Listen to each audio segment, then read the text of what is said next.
Hi guys, welcome back to my channel.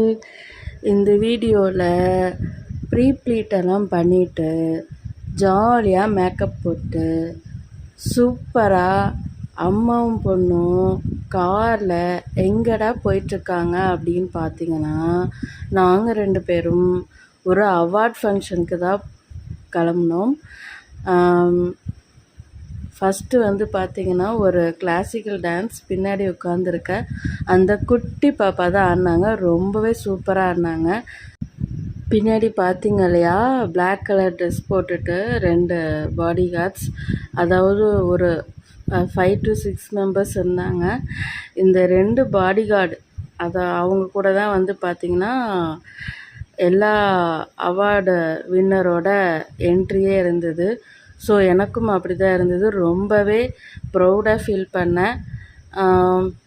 இந்த ஃபங்க்ஷனில் first வந்து பார்த்திங்கன்னா டான்ஸு, அடுத்தது வந்து சிலம்பத்திலே நிறைய மெட்டீரியல்ஸ் வச்சு இவங்க பண்ணியிருந்தாங்க. ரொம்ப நல்லா இருந்தது. நான் வந்து பர்சனலாக ரொம்ப ஒரு இன்வால்மெண்ட்டோடு பார்த்தேன். ஏன்னு பார்த்தீங்கன்னா, என்னோடய பொண்ணு வந்து கராத்தேல இருக்கிறாங்க அப்படின்றதுனால 2 பேருமே ரொம்ப நல்லா பண்ணாங்க. இவங்க வந்து பார்த்திங்கன்னா ஈரோட்லேருந்து வந்து பர்ஃபார்மன்ஸ் வந்து பண்ணியிருந்தாங்க. சூப்பராக இருந்தது.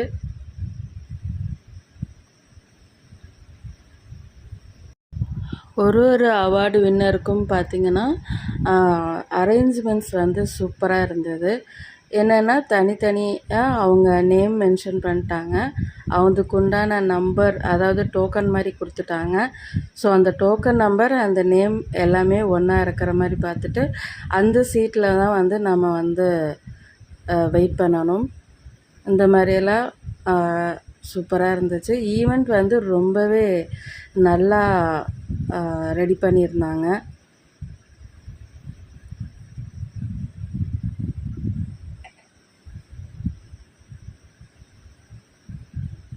இந்த மாதிரி நம்ம குழந்தைங்களும் வந்து கராத்தேயாக இருக்கட்டும், சிலம்பமாக இருக்கட்டும், எல்லாத்துலேயும் பெஸ்ட்டாக இருக்கணும்னு நினச்சி ஃபீல் பண்ணிகிட்டு இருந்தேன். அண்ட் தென் இந்த ஃபங்க்ஷனோட கெஸ்ட்டு வந்து யாருன்னு பார்த்தீங்கன்னா, அவங்க எல்லாத்துக்குமே நல்லா தெரியும். பட்டிமன்ற பேச்சாளர் திரு கே. ஞானசம்பந்தம் அவங்க தான் வந்து வந்திருந்தாங்க. ஒரு ரொம்ப நல்ல மனிதர். நல்ல அழகாக பேசினாங்க, கைண்டாக இருந்தாங்க. நிறைய இவர்கிட்ட வந்து கற்றுக்க வேண்டிய விஷயங்கள் நிறைய இருக்குது. எல்லாத்துக்கிட்டையுமே ஒரே மாதிரி பேசினாங்க.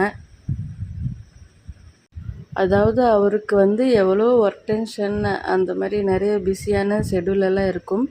அதையெல்லாம் வந்து காட்டிக்காமல் எல்லாத்துக்கிட்டேயும் சிரித்து பேசி வந்து கொஞ்சம் ஃப்ரெண்ட்லியாக ஜாலியாக இருந்தாங்க. அவார்ட் ஃபங்க்ஷன் வந்து பார்த்திங்கன்னா ஸ்டார்ட் ஆகிடுச்சு. இந்த அவார்ட் ஃபங்க்ஷனுக்கு ஊட்டி, ஈரோடு, தருமபுரி, சேலம், மயிலாடுதுறை, காரைக்குடி, பழனி, கொடைக்கானல், சென்னை, இந்த மாதிரி நிறைய பிளேஸ்லேருந்து வந்திருந்தாங்க. இதில் வந்து முக்கியமான ஒரு இது என்னன்னு பார்த்தீங்கன்னா, நிறைய லேடிஸ் வந்து அவார்டு வாங்கினாங்க. லேடிஸ் வந்து பார்த்திங்கன்னா பிஸ்னஸ் வைஸ் வாங்கினாங்க. நான் வந்து யூடியூப் சேனலுக்காக வாங்கினேன். பிஸ்னஸில் அவார்டு வாங்கினது வந்து சாதாரணமான விஷயம் இல்லைங்க. அதுவும் லேடிஸு. நிறைய ஜென்ஸும் வந்து திருப்பூரில் பிஸ்னஸ்க்காக அவார்டு வாங்கினாங்க. அப்புறம் வந்து ஹஸ்பண்ட் அண்ட் ஒய்ஃபாக 2 பேரும் சேர்ந்து வந்து அவார்டு வாங்கினாங்க. ஸோ எனக்கு வந்து இதெல்லாம் பார்க்க ரொம்பவே மோட்டிவாக இருந்தது. அப்புறம் சிற்பக்கலை, அதுக்கும் வந்து அவார்டு வாங்கினாங்க. அடுத்து நெக்ஸ்ட்டு வந்து பார்த்திங்கன்னா, யூடியூப் சேனலுக்கும் சரி, பிஸ்னஸுக்கும் சரி, ஹஸ்பண்ட் அண்ட் ஒய்ஃப் 2 பேரும் சேர்ந்து வந்து அவார்டு வாங்கணும் அப்படிங்கிறது தான் என்னோடய ஆசை. அதே மாதிரி பாப்பாவும் வந்து அவார்டு வாங்கணும் அப்படின்னு சொல்லிட்டு ஆசைப்பட்டா. ஸோ அதுக்கு என்னென்ன அடுத்தடுத்து பண்ணலாம் அப்படிங்கிறத இனிமேல் நாங்கள் அதிகமாக எஃபோர்ட் எடுத்து பண்ணணும்.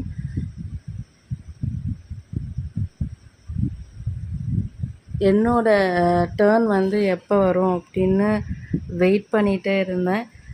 மாமாவும் வந்து பார்த்திங்கன்னா கொஞ்சம் அவங்க டியூட்டி இருந்ததுனால முடிச்சுட்டு நான் வந்து அட்டன் பண்ணிடுறேன் அப்படின்னு சொன்னாங்க. ஸோ இடையில இடையில கால் பண்ணிகிட்டே இருந்தேன், வந்துட்டேன் அப்படின்னு சொல்லிகிட்டே இருந்தாங்க.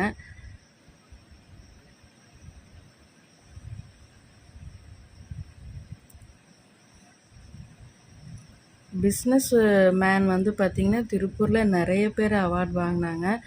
ஸோ நான் எதிர்பார்த்துட்டு இருந்த என்னோடய மொமெண்ட்டை வந்துருச்சு. ரொம்பவே ப்ரௌடாக ஹாப்பியாக ஃபீல் பண்ணேங்க. என்னை கேலி பண்ணவங்க, கிண்டல் பண்ணவங்க, அவமானப்படுத்தினவங்க எல்லாத்துக்குமே ரொம்ப தேங்க்ஸுங்க. ஏன்னா நீங்கள் இந்த மாதிரிலாம் பண்ணலை அப்படின்னா நான் என்னோடய ஒர்க்கை முழுசாக போட்டிருக்கவும் முடியாது, இந்த லெவலுக்கு நான் வந்திருக்கவும் முடியாது. இதுக்கெல்லாம் காரணம் நீங்கள் தான்.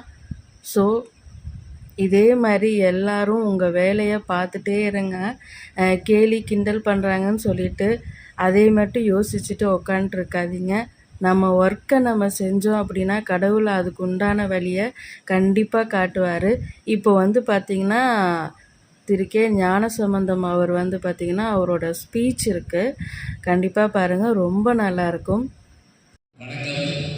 குறிப்பாக விருது பெற்ற விருதாளர்களுக்கு ஓமூர்கா அறக்கட்டளையின் சார்பிலே இனிமையான வாழ்த்துக்களை நான் மகிழ்வோடு தெரிவித்துக் கொள்கிறேன். நல்லா கேட்டிருக்கேன்.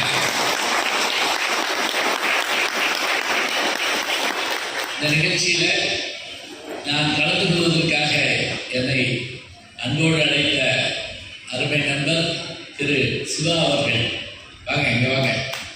அவர்களுடைய பாராட்டு நான் அன்போடு தெரிவிச்சுக்கிறேன்.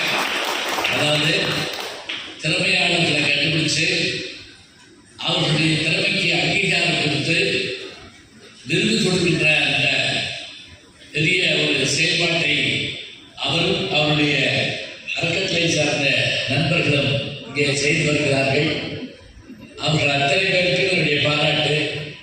இந்த நிகழ்ச்சியை தொகுத்து வழங்கிய அக்ஷரா அவர்கள், அவங்களுக்கு கூட ஒரு விருது கொடுத்துருக்கலாங்க. அவர்களுக்கு நம்முடைய நல்ல பாராட்டு சொல்லணும். அதே போல முதல்ல வந்தவுடனே தன்னுடைய பரதநாட்டியத்தால் நம்ம பங்கேற்ற அவங்க பேர் என்ன,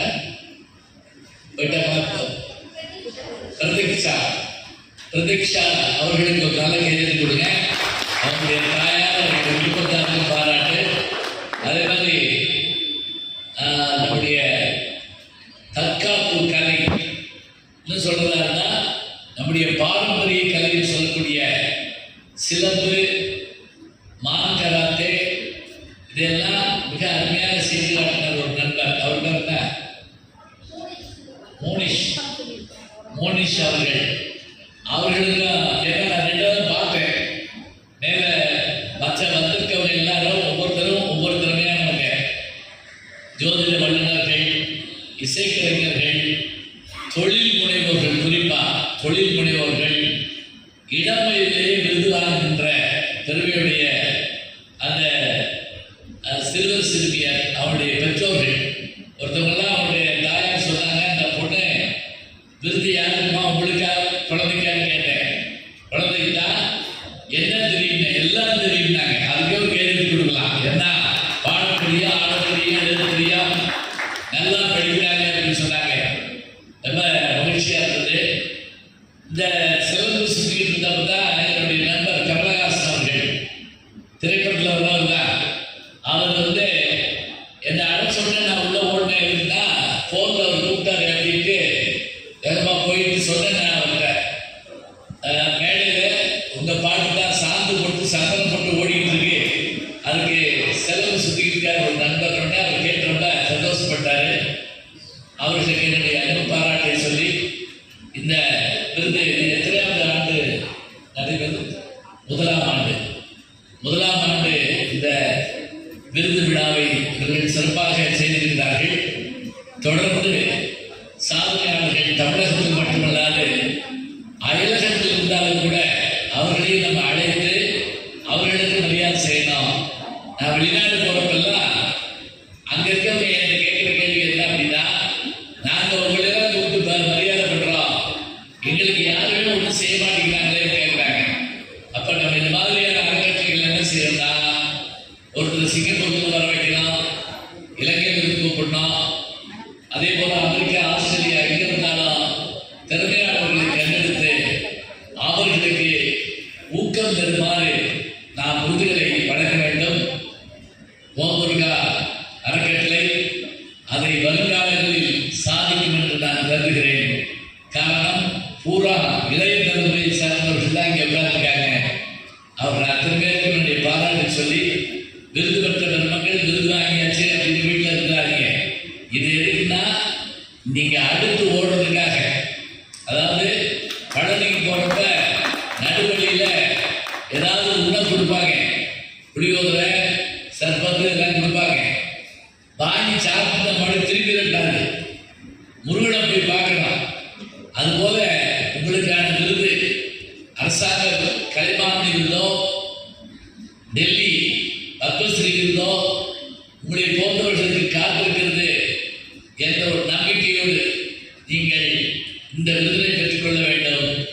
இந்த விருதினை தக்க வைக்கிறதுக்கும் நீங்கள் பாடுபடணும். ஒரே ஒரு செய்தியை சொல்லி முடிச்சிடுறேன். சஞ்சீவ் குமார் ஒரு நடிகர், ஹிந்தியில ஷோலேன்னு ஒரு படம் வந்தது, பார்த்துருக்கீங்கன்னா தெரியும். அதுல அவர் வந்து இன்ஸ்பெக்டராக இருந்திருப்பார்.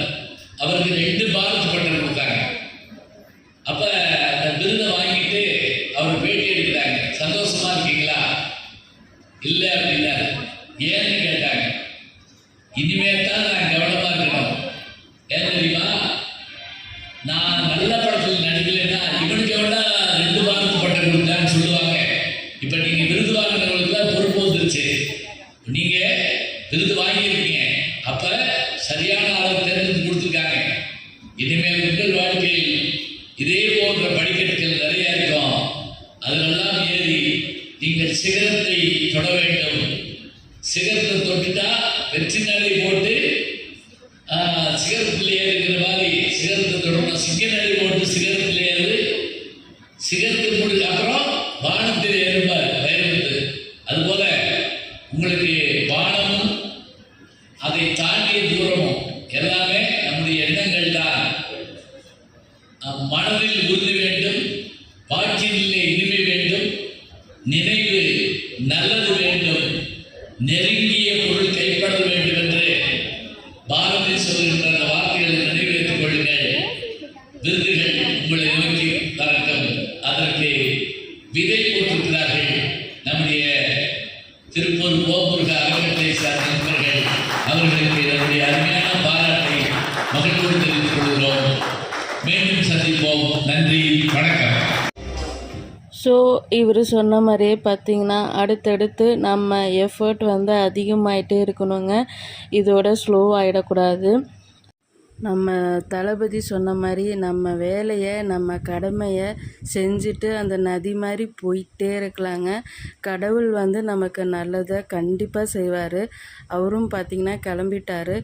ஸோ நாங்களும் வந்து நிறைய ஃபோட்டோஸ், வீடியோஸ் எல்லாம் ஃபேமிலியோடு எடுத்துகிட்டு ஜாலியாக கிளம்பிட்டோம். என்னோடய வீடியோ எப்படி இருந்ததுன்னு சொல்லுங்கள். லைக் பண்ணுங்கள், ஷேர் பண்ணுங்கள், சப்ஸ்கிரைப் பண்ணுங்கள்.